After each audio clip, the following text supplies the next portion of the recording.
പറയുകയാണെങ്കിലേ നമുക്കൊരു ഫാൻ വാങ്ങിക്കൊണ്ടായാലോ? ഫാനോ?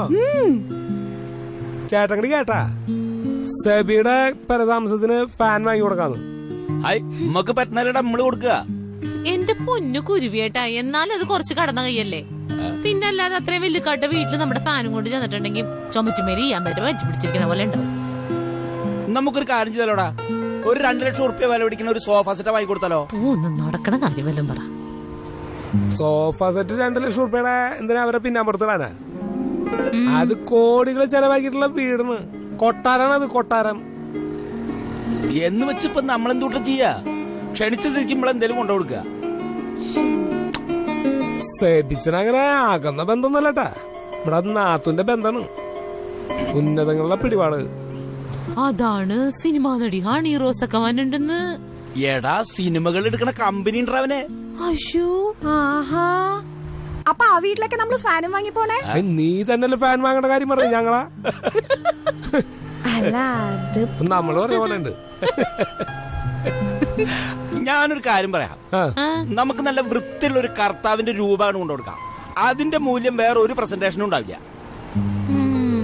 അത് കുഴപ്പമില്ല. അല്ല, അപ്പൊ ഞങ്ങളെയും കൊണ്ടുപോണ്ട വീട് പാർക്കലിന്? പിന്നെ എല്ലാരോടും കൂടി ചെല്ലാനല്ലേ അവൻ പറഞ്ഞേക്കണേ. ഒരു കർത്താവും 10-15 ആൾക്കാരും. അപ്പൊ ഞാൻ വന്നെങ്കിലേ എനിക്കൊരു സാരി മേടിച്ചു തന്നെ. അയ്യടാ പാവം, എന്തടി കൊടുക്കാൻ സാരി ഒന്നില്ലേ? പിന്നെ 1.5 കൊല്ലം മുമ്പ് ഒരു സാരി മേടിച്ചു. മതി, സാരിയല്ലേ വാങ്ങി തരാ.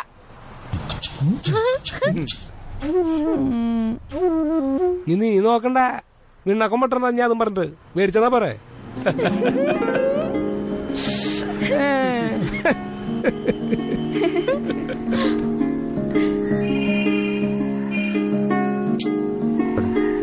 രണ്ട് മിനിറ്റ് ഇവിടെ ഇരിക്കടാ, നല്ല തണലുണ്ട്. ഒന്നും ശരിയാവില്ല.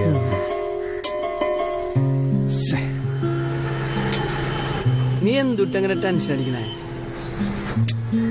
എന്തു പറയാനിഷ്ട, നമ്മൾ എന്ത് ബിസിനസ് തുടങ്ങിയാലും ആ സാധനം അപ്പ പൊളിയും.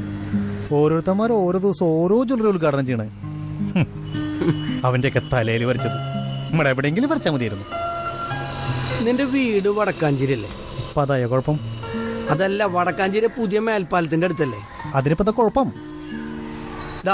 എന്നാ 10 പൈസ ചെലവില്ലാണ്ട് കാശുണ്ടാക്കാൻ ഒരു പണിയെ ഞാൻ പറഞ്ഞുതരാം. എന്തൊട്ട് അവിടെ മുണ്ട് വിരിച്ചിരുന്നോളാനാ? അതൊന്നും അല്ലടാ മോനെ. ഒരു മുള കിട്ടുവോ? മുളയാ? നല്ല നീളമുള്ള, ഈ റോഡിന്റെ അപ്പുറം കിടക്കാവുന്ന നീളമുള്ള. അതിപ്പോ ഈ തേക്കും വീട്ടിൽ നിന്നല്ലാതെ കുഴപ്പമില്ല, നമുക്ക് ഒപ്പിക്കാൻ പറ്റും. ഓക്കെ. കുതിരേനെ അറിയോ? അതിപ്പോ ഈ കുതിരനെ മേക്കാൻ പോകാൻ പറയണം. അല്ലടാ, ഈ ആൾക്കാര് പെയിന്റിങ്ങിനൊക്കെ കേറി നിക്കണ മരത്തോണ്ടുള്ള ഉണ്ടാവോ? പറ്റുവോ? കിട്ടുവരണം. അതിപ്പോ ഈ പുതിയ വീട് പണിയോടുണ്ടാവും, ഒപ്പിക്കാം. ഈ കുതിരയുടെ മുകളിൽ ഈ മുള ഇങ്ങനെ വെച്ചിട്ട് ഇത് ഇങ്ങനെ പൊക്കാവുന്ന ഒരു സ്ക്രൂ സെറ്റ് ചെയ്യാൻ പറ്റുമോ? പറ്റുവോ? അത് സിമ്പിൾ അല്ലേ, നോക്കാം. എന്നാ ഒരു കാര്യണ്ട്, അടിപൊളി ഒരു സംഭവം ഉണ്ടാ. പുതിയ പാലത്തിന്റെ അപ്പുറത്തോ ഇപ്പുറത്തായിട്ട് നൈസായിട്ട് ഒരു ടോള് പിരിവ് കേന്ദ്രം തുടങ്ങുക. ടോള്? നിനക്ക് വല്ല പ്രാന്തുണ്ടാ? അങ്ങനെ നമുക്ക് ടോള് തോന്നിയോട് തുടങ്ങാൻ പറ്റില്ല, സർക്കാരിന്റെ അനുമതി വേണം. എടാ, സർക്കാർ നമുക്ക് എന്ത് കാര്യത്തിനും സ്വയം തൊഴിലിനൊക്കെ നമുക്ക് കാശ് തരുന്ന സമയാ. നീ ടിവിയിലൊക്കെ കണ്ടിട്ടില്ലേ? ഏത് വാർത്ത കിട്ടിയാലും നിങ്ങൾ സ്വയം തൊഴിലായിട്ട് പോയോ അപ്പൊ കാശ് തരാന്ന് പറയുന്ന സമയാ. പരസ്യൊക്കെ പക്ഷെ അത് നടക്കുവോ? ജീവിതത്തിൽ നടക്കാൻ പോലേ. ഈ പാലിയേക്കര ടോൾ പിരിവ് പോലെ 80-100 മേടിക്കണ്ടാന്ന്. 5-10 മേടിച്ചാൽ മതി, കിട്ടിയത് ലാഭല്ലടാ. അത് എളുപ്പമൊന്നുമല്ല.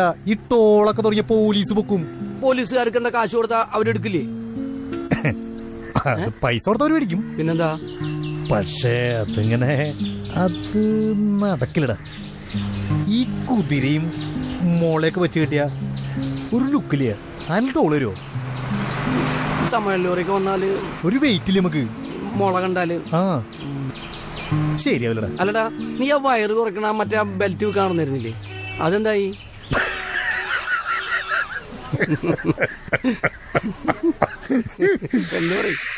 ബിസിനസിന്റെ കാര്യം ചിരിച്ചു മരിക്കും. അതെ, നമ്മളിങ്ങനെ വയറ് കുറയ്ക്കാളൊക്കെ നോക്കി കിടക്കില്ലേ? അങ്ങനെ ഈ സാധനം കൊണ്ടിട്ട് വീട്ടിൽ ചെന്നു. അവിടെ നല്ല വയറുള്ള ഒരു ചേച്ചി ഉണ്ടായിരുന്നു. അപ്പൊ ചേച്ചിയുടെ വയറ് കുറച്ച് തരട്ടെ എന്ന് ഞാൻ ചോദിച്ചത് ഓർമ്മയുള്ളൂ. ഒറ്റപ്പെടെ എന്നെ പറ്റുന്നത് ചേട്ടൻ. അതെന്താ?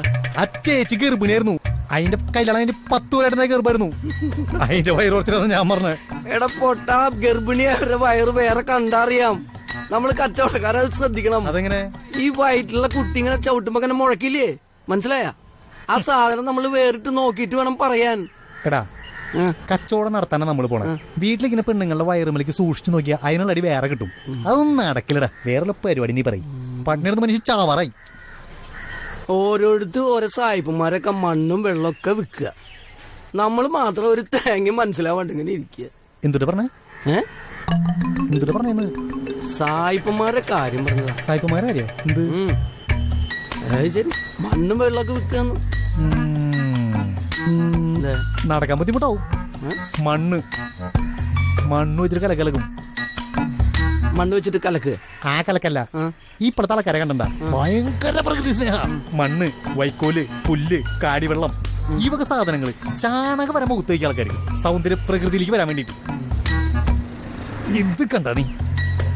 പുല്ലല്ലേ? പുല്ലും മണ്ണും ഒക്കെ ഇവിടെ മിക്സ് ചെയ്തിട്ട് പൊടിക്കും, എന്നിട്ട് കവറിലാക്കും. നീ എന്താ കാര്യം പറയും? കാര്യം നീ കണ്ടോ?